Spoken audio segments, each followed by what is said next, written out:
ইসলামের ইতিহাস অধ্যয়ন করলে বোঝা যায় পূর্ণমতী রমণীগণ কখনোই তাদের সন্তানদের শিক্ষার ক্ষেত্রে উদাসীন ছিলেন না।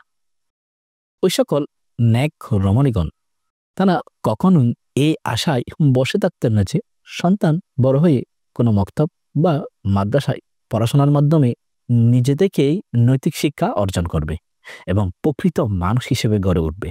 বরং সন্তানের জন্মের প্রথম দিন থেকেই তারা সন্তানের অভ্যাস, আচার আচরণ পর্যবেক্ষণ করতেন এবং সবসময় সঠিক পথে তাদের দিক নির্দেশনা দিতেন।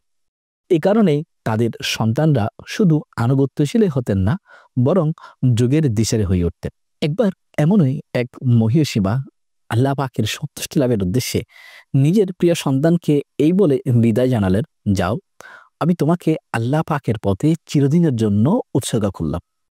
কিয়ামতের আগে তোমার এই চেহারা আমি আর দেখতে পাবো না। আপনারা জানেন আল্লাহ পাকের পথের সেই প্রতীক কে ছিলেন? তিনি আর কেউ নন, তিনি ছিলেন পীরদের পীর, রোশন জমির, কুতুবে রব্বানি, মাহবুবে সুবহানি, পীরে লাসানি, পীরে পীরা, মীরে মীরা, শেখ সৈয়দ আবু মোহাম্মদ আব্দুল কাদের জিলানী রহমতুল্লাহ তাআলা আলাইহি। গৌসে পাক আব্দুল কাদের জিলানী রহমতুল্লাহ তাআলা আলাইহি 470 হিজরির পহেলা রমজান জুমার দিন জিলান শহরে জন্মগ্রহণ করেন। তিনি রহমতুল্লাহ তাআলা আলাইহি জীবনের বহু চড়াই উতরাই পার হয়েছেন আর অজস্র কষ্ট সহ্য করেছেন, কিন্তু কখনোই আল্লাহ পাকের করুণা হতে বিমুখ হননি।